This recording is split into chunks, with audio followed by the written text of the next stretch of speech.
All right. Zucker was suspended. Let's talk about it. You're Locked On Coyotes, your daily podcast on the Arizona Coyotes, part of the Locked On Podcast Network. Your team every day.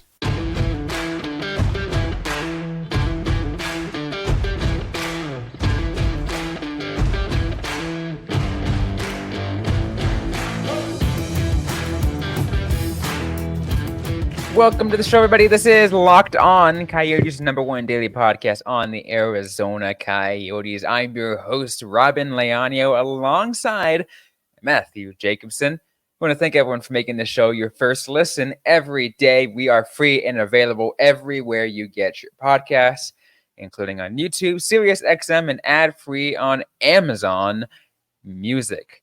We got a great show on today's episode, Matthew. We're going to talk a little bit about maybe going to rant on player safety. That's the kind of route. That's the route we want to go on. Whatever route we want to do, we're going to talk about Jason Zucker for a little bit.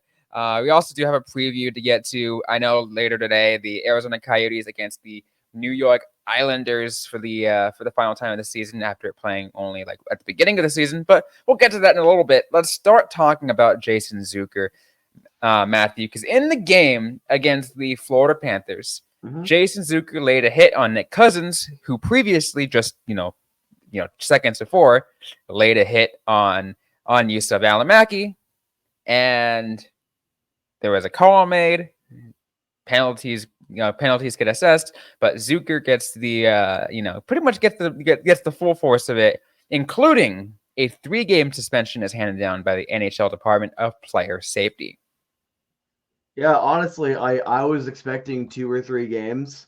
So kind of don't like how the higher end of that. Initially, when I first read the tweet, I read it as in-person hearing. So like if it's an in-person hearing, it's usually like 5+ games. I read that incorrectly. I corrected that. But this is going to be very controversial. So I'm just going to say, screw it. I don't really care who might get upset with this. I've watched the play half a dozen times, if not more. Mm-hmm. So what you see is Nick Cousins commits to the check. And when he's already in the motion of that, Välimäki is not down yet. I do not know whether he was tripped, like he tripped over himself, whether he lost an edge, whether he chose to go down. I don't know. It's kind of not really relevant. I have no idea how to answer that question. Well, all that matters is that he goes down. And you can see Cousins trying to kind of lessen the blow a little bit. He has a bad reputation. I'm not here to defend Nick Cousins in any context for that. I'm just trying to break down this play objectively. Right. Välimäki goes down after he's already committing to the play, and there is objective elbow on head contact. And yes, he did do the right thing and check if Välimäki was okay. Zucker is standing there. The only thing Zucker sees is that is his teammate get hit in the head, and he boards him. One thing I learned, I've had anger issues most of my life, so I had to learn in school, no one cares about the initial incident. The amount of times I got in trouble for this. No one cares about the initial incident. They care about the retaliation because life's not fair. That's just how it is.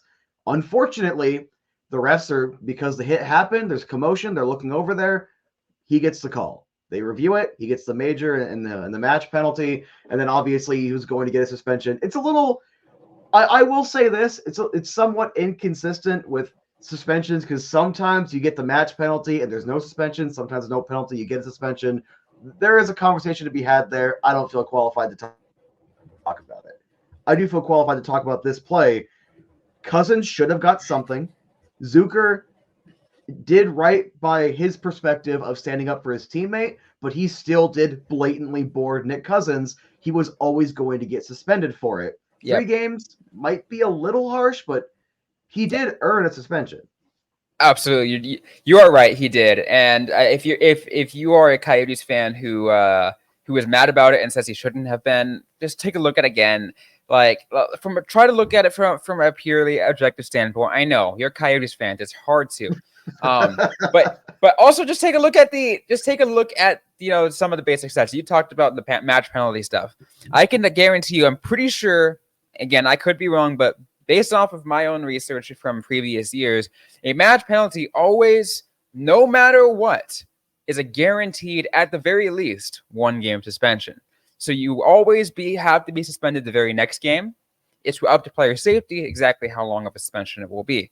In this case, it was 3 games, which isn't really all that bad.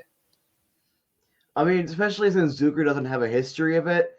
Yeah. I do know Craig Morgan tweeted out like that's more than they thought internally. And to be fair, I only thought 2 or 3 games because that's kind of just what it felt like. Like, I can't describe it. It's just they're probably going to give him 2 or 3 games on that one. You're right. You're right.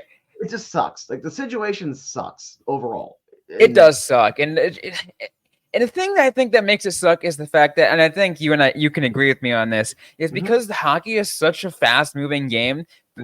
In full-time speed, like, we kind of view things in full time, but to us, it still looks a little slower motion.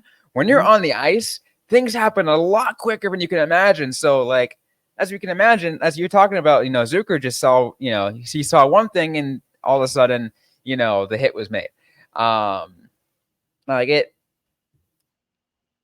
Full time is literally really quick in hockey, and there's only so much you can do about it. Yeah, there legitimately is, and it's one of those things where I actually got a small example for you guys. I was playing. We were messing around on the turf after the shift today. We put together the Rattlers turf today, and we were playing some football. I can tell you right now, as someone who is just a basic 5-on-5, none of us are athletic, who was playing quarterback for some shifts, that game moves so much faster than you think. And I'm someone that covers arena football like on at least a semi-pro basis. Like, it's when you're actually in the motion, like in the event, it's a lot faster. We have the privilege, is a very charged word, but I think it's appropriate here. We have the privilege of slow motion replay, of multiple camera angles. So that's why I'll always advocate for an additional ref eye in the sky that can help out the guys on the ice. It's a tough job. And if you had the eye in the sky, this would have been caught. I do not understand what player safety is doing, not at least fining Cousins, because there was something fine-worthy on that play at least. Oh, no, absolutely.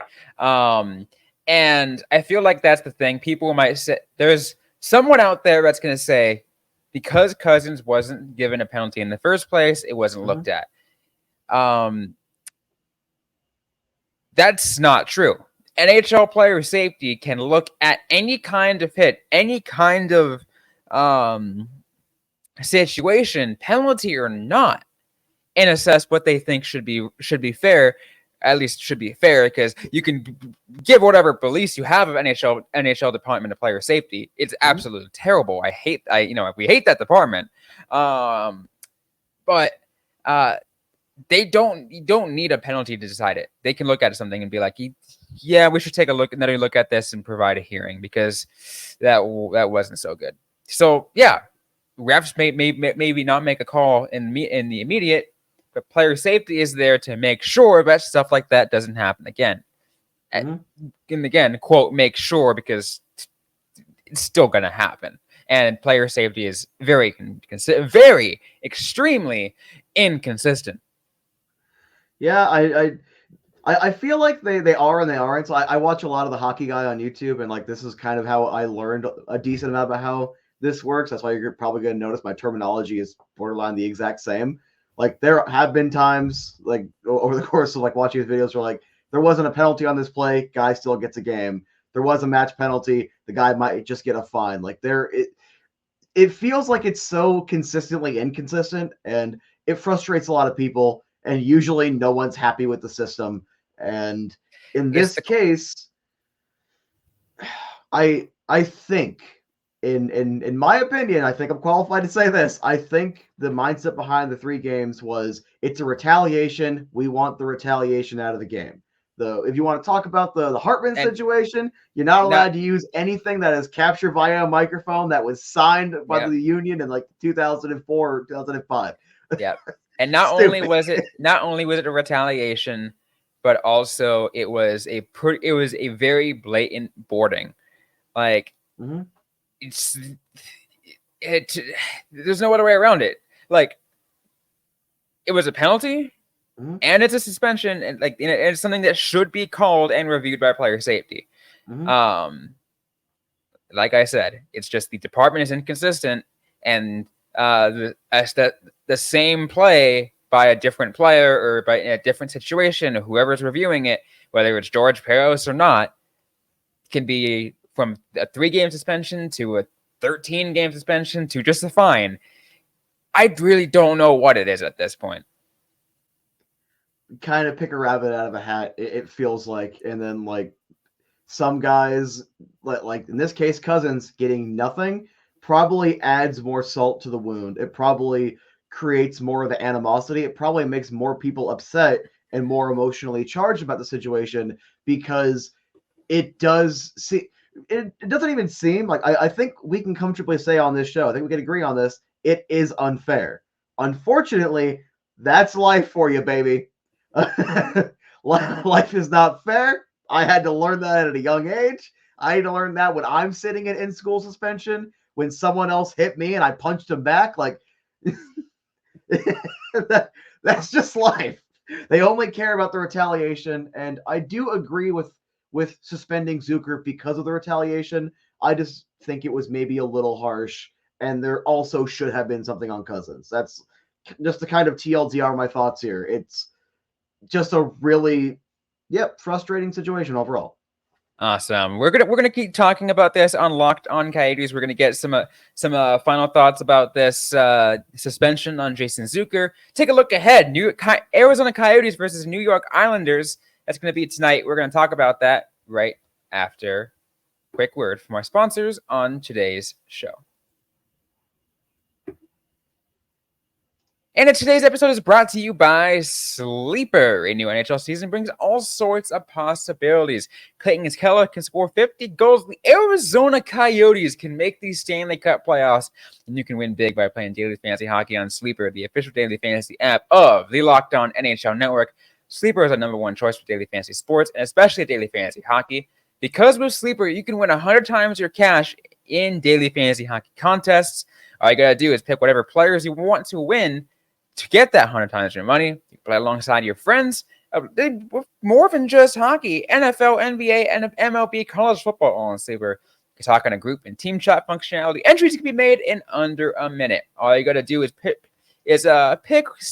whether or not studs like Connor McDavid or Nathan McKinnon, Clayton Keller will record more or less than their Sleeper projections, or things like goals, assists, saves, plus, minus, and more in a given game. To win 100 times your bet, you need to correctly predict the outcome of 8 player stats. You heard me, Coyotes fans. You can win 100 times your money playing daily fantasy hockey with Sleeper. So start paying attention and nail your picks so you could start winning big.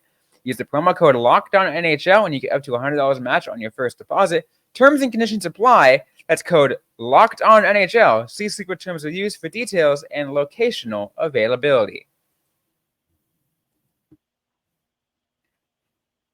All right, Matt, let's wrap up our thoughts talking about this Jason Zucker situation, because, he's out 3 games now. And we can kind of maybe talk about the impact it makes, because there's a lot of different things you can take out of it. I think maybe one thing is that either one more thing I'll actually say before I look ahead. I have to talk about this, and it's in a kind of continuation of talking about the previous game. Is you can tell the difference of a Coyotes team that's minimizing their penalties and actually taking solid wins versus the ones that and the ones that take so many penalties and they lose. Like, there is it's easy to say for any team, but I feel like the Coyotes, because they're like one of the most penalized teams in the league right now, like, when they take so many penalties in a game, they lose. When they don't, and they're actually clean, they win. It's like not that hard, and it's amazing. So I feel like that kind of leaves an lasting effect. Maybe something that could actually leave a mark. Maybe the Coyotes can hopefully learn a little bit from it. I mean, I'm not going to expect Liam O'Brien to stay clean for the next, more than half of a season, but I don't know. I could be hopeful. I actually want to talk about Liam O'Brien, if you'll indulge me just for a couple of minutes, because he's had a couple of games, taken a couple of penalties. It's been less this year than last year, However, it kind of feels like it's come up in a couple of these bigger games, and some of that depth scoring has just gone away. In his last 20 games, he has 2 points. Right. So, and obviously, I am not expecting him to score a bunch of points. However, to start the season, he was a lot more responsible, especially with the preseason leading in, a lot more responsible. He was getting a little bit of depth points. He was helping a lot more and kind of being more of a help than a hindrance. But there has been a couple of games, and there was no visible punishment from within because he obviously had a couple of injuries, but he never got benched the game after because of some that one play where he has his helmet off and he's chasing after one of the players in a road game. And then last night he takes 14 penalty minutes on only 11 and a half minutes on the ice. We have a use for him. I think whenever you see stuff like you see out of that, there needs to be a game or two where he sits and someone else gets some time. Someone from the AHL. Doesn't have to be Gunther and Doan. You could just get a bottom guy. While we're on the topic, as much as I praised him and gave him credit leading into the season, and I know it's a recency bias thing, it's just this last game, but when he's either invisible on the ice or you're taking some bad, untimely penalties, I kind of think that I should at least mention it and be like, something's got to give in this situation. So yeah, absolutely. One of the things that makes me think about that is just looking at, how there seems to be a belief by some people that, that we still live in a generation that enforcers are needed in hockey. I don't think that's true. You do need to a level of to an extent, but not the level that we're used that of the old style hockey, right? Mm-hmm. You want someone to teach them a lesson, play some big hits if need be, but to get to a level where you just take that many penalties, that just ruins the flow of the modern game. It also hurts your team because you're spending more time on the penalty kill. And like I said, it's a recency bias thing. I want to acknowledge that, but that is something where when it happens, it then forces me to ask, should someone else be filling that role? And even if it's just a handful of games, I know he's like the enforcer type. He's a coach's sweetheart type. We see it all the time. Coaches like to have that one enforcer type. It's just when this stuff happens, it's frustrating because then you're thinking, oh, well, X player could probably fill that role or at least split some of the load. Yeah, you're right. And it does kind of go into the thought that, I was thinking it's hey, why don't we bring in some skill players? But my also thought process too is it kind of goes and coincides even with the coaches thinking that we need some enforcers, it goes to my thought process. I'm like, oh yeah, wait, if we just replace someone like him with a skill player, then who's going to protect those skill players if someone tries to go after them? You need a level of that with you. You do? I would just like to put into evidence Lawson Krause, Jack McBain, probably forgetting a couple other big meat type players that are going to go out there and punch you. Don't get me wrong. If they need to. I love power. Honestly, I think that, you know what? You're right. Because I think power forwards are to me, they feel like the modern enforcer because not only are they really physical with their body and get their body into places on the ice where to make plays, but they're also able to make plays. Yeah, it's the modern idea of every player. It's kind of like the modern NBA. Every player needs to be able to hit an open shot. If you have a guy out there that cannot shoot, they're a liability because, well, that player is not going to draw a double team. That player is not going to create space for other shooters. They are a liability. Same exact concept with enforcers that don't add anything. And I want to reiterate, Liam O'Brien specifically did put in a lot of effort with becoming an actual hockey player. It's just the negatives frustrate me. And they always seem to slap you in the face like the most frustrating time. I mean, and again, especially as I said, if a Coyotes team takes so many penalties, they end up losing that game. Exhibit A is Tuesday night's game. And hopefully they don't repeat that in tonight's game, which I do know we will get around to previewing after a quick word from the day's sponsor on the show. And today's episode is brought to you by FanDuel. The NFL regular season is wrapping up, but there's still time to get in on the action with FanDuel, America's #1 sportsbook. Because right now, new customers get $150 in bonus bets guaranteed when you place a $5 bet. That's $150 in bonus bets, win or lose. The app is so easy to use. There's plenty of different ways to bet, like live same-game parlays. Find bets in the new Explore tab. Make a parlay in the Parlay Hub. That's a lot of times to say parlay. The best way to find popular parlays and more. So visit FanDuel.com/lockedon and make your first bet a layup. FanDuel, official partner of the NFL.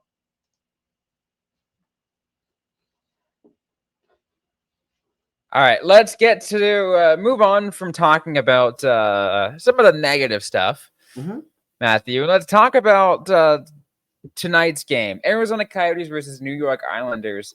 They got another challenge, somewhat of a challenge because based off the last time, but the New York Islanders aren't as good as we thought they were. They're kind of faltering in their division. And I think they're even faltering on our own power rankings last I checked. We just released the power rankings today.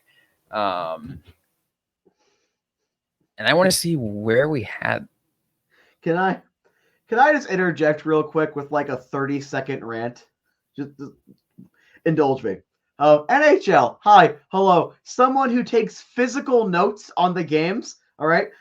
Why the HE heck, okay, do you keep messing with the NHL app, going from like when the games start and when they're done, taking away the records, so I have to rely on Google to find the team's records at that time, to now in the last 10, it is useful to like let you know who they played, but they also minimize off in the corner the team's record, and it now takes me longer to read.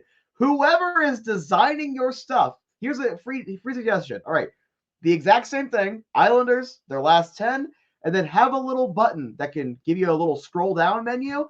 Boom, put the results there. You're welcome. That is a free idea. You do not need to compensate me. Love that. Sorry, it just annoys me. I don't like change. I'm old. I'm an old man. My back hurts. I gotta work like 14 hours tomorrow or whatever it's gonna add up to. I don't want to add any more time. You're old, yet you're only a year older than me. Don't start. I'm also like among some of the older at my work now. I miss when I was the youngest. I mean, so am I, dude. I work with like kids who are like 19, 20 years old, and I'm like, they make me feel old. Okay. What do you even talk about when you're 18 or 19? Like they talk about college. They talk about college classes. So like, boring. Anyway, sorry. Go ahead. We've derailed. Let's get back on the. I just don't get it. I'm too old. That's Locked On Coyotes for you. We're two individuals in their late 20s thinking we're old. We're geriatrics, despite the fact that the most popular podcasting network is all a bunch of old dudes. I mean, we are. We are technically. The term hasn't been used yet, like geriatric Zoomers, but we are the elder Zoomers. We are the elder Zoomers. Like we are the first couple years of Gen Z. Anyways, let's get back on track. 3 keys, Matthew. Arizona Coyotes versus New York Islanders. I didn't even get the stats down. All right. So the Islanders are 7-10-10. Coyotes are 19-15-2. Let's go with like power plays. Coyotes are 11th. New York is 10th. Their power play is better than the Coyotes by like the 0.4%. That's weird. I know. Penalty kills, however, the Islanders are terrible at 29th overall in the league's 72.8%. Coyotes are 79.5%, 19th. That is shocking how you're still in the 70s and it's that high of a jump. Goals for per game, they're pretty much right at the same, 18th and 19th for the Islanders and Coyotes. Goals against, Islanders are 21st, 3.27. Coyotes are 10th with 2.86. They're getting better at limiting the goals. Connor Ingram and Carl Mogo are both playing well right now. So, the Islanders are 4-3-3 in the last 10. Coyotes are 6-4-0. The Coyotes just came off their first loss in the last couple of games. They're winning more than they're not, obviously. And the Islanders are coming in off a 2-game losing streak, losing in overtime to Colorado and then regulation to Pittsburgh. They need to get a couple of wins. They should be motivated. It seems like that slow grind style of hockey is not fully their identity, but also not fully not. I've caught parts of a couple of their games, and the fact that the goals for per game is above 3 kind of shocks me. So what they need to do, Robyn, take advantage of a bad penalty kill, all right? Let your power play loose, get a couple of power play goals. They also need to not underestimate the offense here. Again, the Islanders are not a massive powerhouse, but they have some capable scorers. Don't underestimate that. And the third, no bad penalties. Let's not get into don't try to outgrind a team that has, over the last handful of years, been known for a grinding style. You're not going to win. Just play your game and stick to those 3 keys. I think they should be able to win this. Oh, absolutely. I'm 100% with you on that. I think I think that last one right there is play your game. That is a very crucial key that I think that we can apply to like most of these Coyotes games, because when it gets to, especially if it's following up a game where we saw where they kind of let physicality get the better of them. So great key on that third one. But let's get to our predictions. You're like, let's get to our. I got something funny that happened at work today. There's a little time clock over by where like the food and beverage people clock in that has a camera that faces out. So like I'm walking over, I look over, and I'm kind of like, I think I was looking to see if I had any boogers hanging out. One of my coworkers behind me is like, "Oh, you checking yourself out?" I'm like, "Yeah, I wish I had a mirror at all times. You know, I'm a narcissist. I would love to check out this flow all day." I love that. I'm way too cocky for a fat guy. Oh, I mean, I have a level of that too. I have a level of arrogance, but hey, so you know what? That's the life of a sports podcaster, I guess. I don't know. Maybe it's in the blood. You got to have an ego, or else you're not going to make it. And I have an ego, and I'm barely. Honestly, a little bit. You have to have an ego, but you also have to be humble enough that if fans, come up to you and talk with you, you're down to earth. You appreciate the personal connections. I am an inflated, ego depressed person. Anyways, before we run out of time, Matthew. I'm sorry, I get distracted. I got the ADD.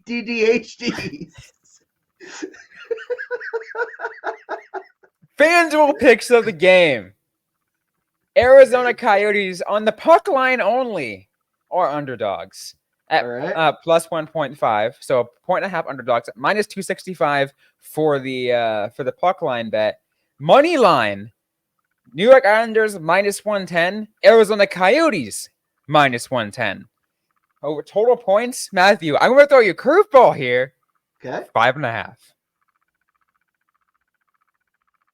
Coyotes win 3-1 under. I feel like the third goal is going to come in an empty net too. Screw it. Logan Cooley, empty net season. I don't know who else scores. You know what?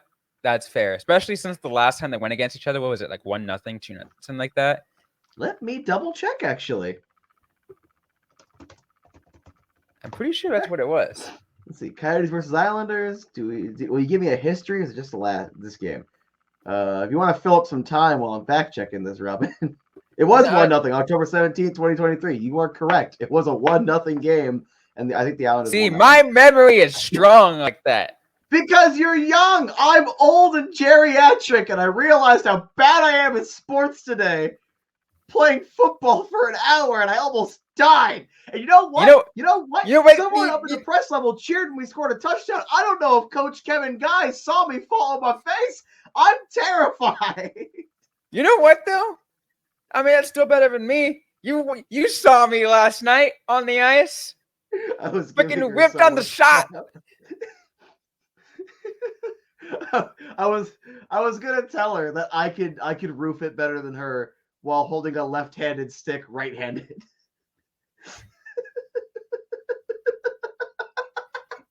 To be fair, I have a jerk. To be fair, I have been in a little bit of a mental rut when it comes to my hockey lately. Personally, myself on the ice. Boo, But excuses, boo. Hey, I'm going back to practice today. When everyone's listening to this, probably at one of the rinks. If you can find the rink and say hi to me, then you win some kind of prize. I don't know. A selfie. There we go. You get a selfie, but you have to prove and post a selfie on Twitter. You gotta prove that you saw me. just for Matt. Just for Matt. You gotta prove it because just for Matt. Any Hoosers, that's all I got for you today. No final thoughts. Head empty. I'm gonna go keep looking at budget PC parts, and hopefully I don't blow up my house with a $200 PC. Fair enough. I'm gonna hope I don't read any news of any explosions in the West Valley. Oh, you won't even need to hear the news. I'll be showing up at your doorstep. Can you hold on to these 4 dogs? I just need you to hold on to them for the weekend while we're figuring it out. I would make sure to save my dogs over my consoles. I can buy new consoles and PCs. I can't. Well, the dogs come first. Buy new noodles or Delilah's or Peepees. Love my babies. The dogs definitely come first. 100%. Goes dogs. Maybe my computer, then my wife. End of discussion.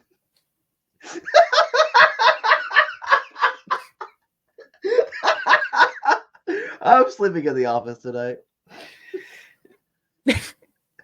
Yeah, probably. We are out of time. Do the outro stuff before I keep getting. Anyways, that's going to be it for today's episode of the Locked On Coyotes podcast. If you like what you heard, don't forget to leave a review, like, comment, and subscribe if you have yet to already.